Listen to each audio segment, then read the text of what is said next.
Assalamualaikum warahmatullahi wabarakatuh.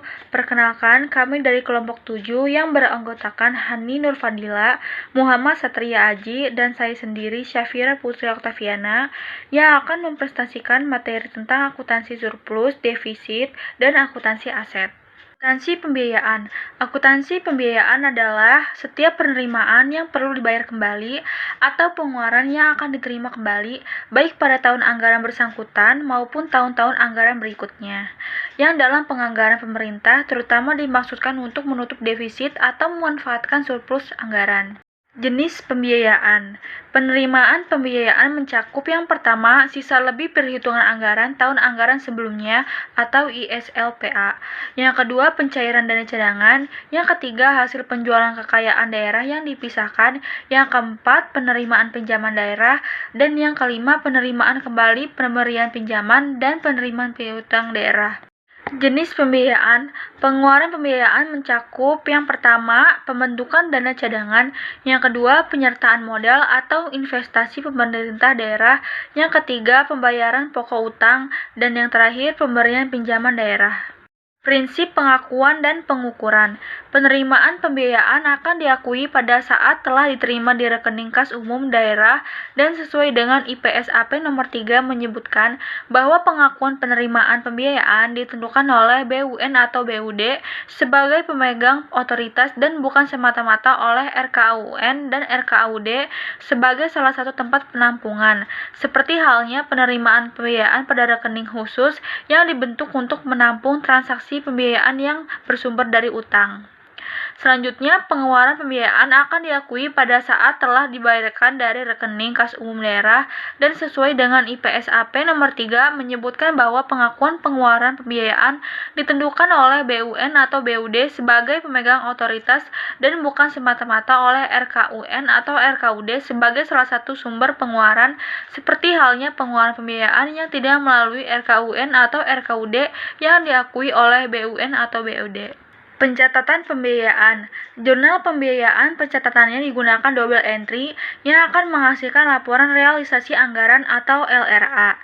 Contoh pencatatan penerimaan pembiayaan di buku jurnal, estimasi perubahan sal di debit, dan penerimaan pembiayaan di kredit.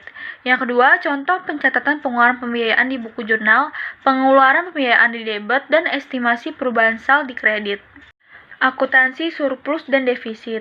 Selisih antara pendapatan LRA dan belanja selama satu periode pelaporan dicatat dalam pos surplus defisit LRA.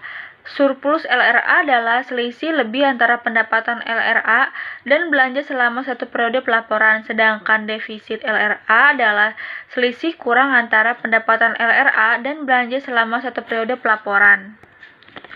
Surplus atau defisit dari kegiatan operasional. Surplus dari kegiatan operasional adalah selisih lebih antara pendapatan dan beban selama satu periode pelaporan. Defisit dari kegiatan operasional adalah selisih kurang antara pendapatan dan beban selama satu periode pelaporan. Selisih lebih atau kurang antara pendapatan dan beban selama satu periode pelaporan dicatat dalam pos surplus atau defisit dari kegiatan operasional. Surplus atau defisit dari kegiatan non-operasional.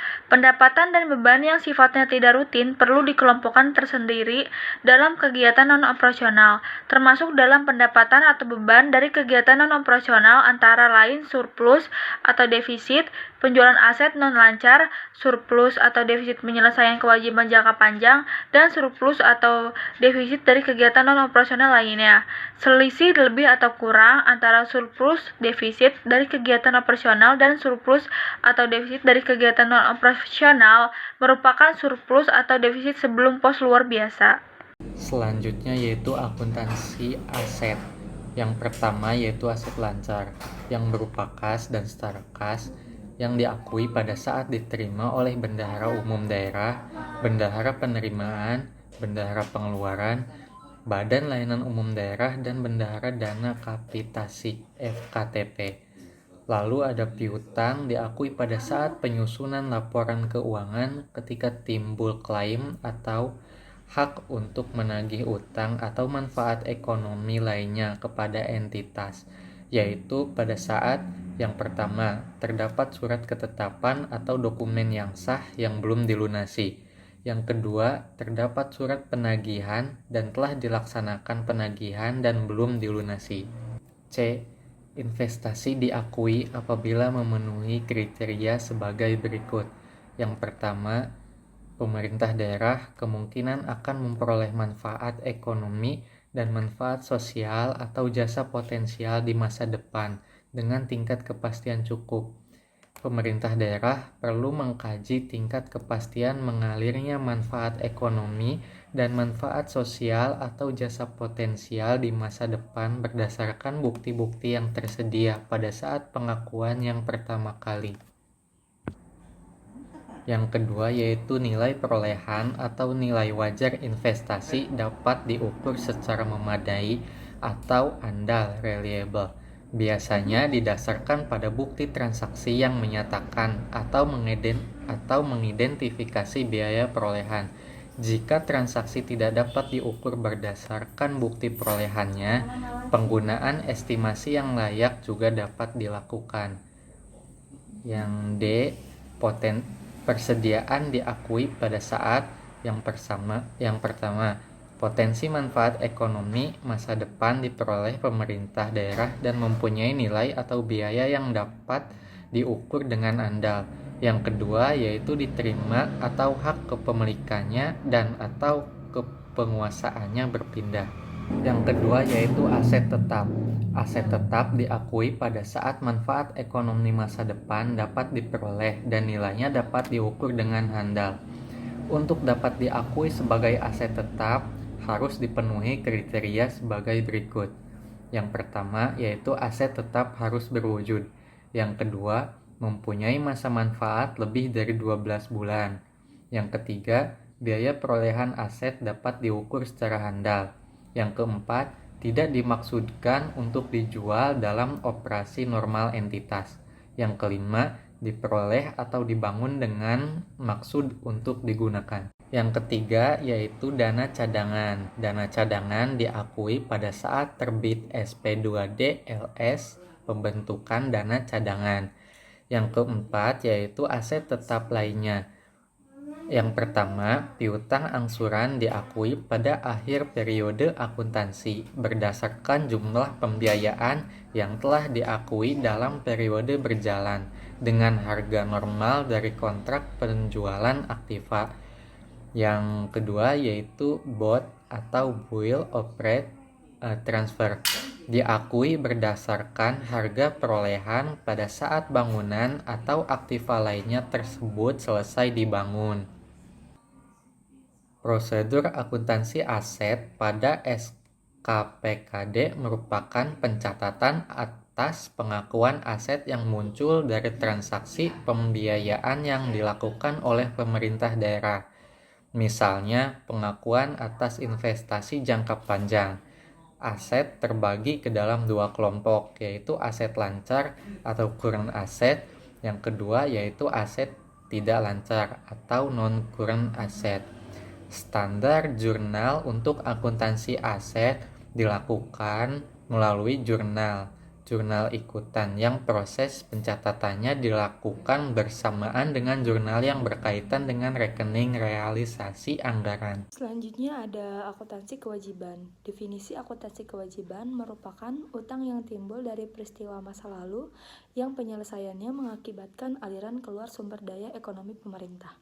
Kewajiban pemerintah daerah dapat muncul akibat melakukan pinjaman kepada pihak ketiga, perikatan dengan pegawai yang bekerja pada pemerintahan, atau kewajiban kepada pemberian jasa.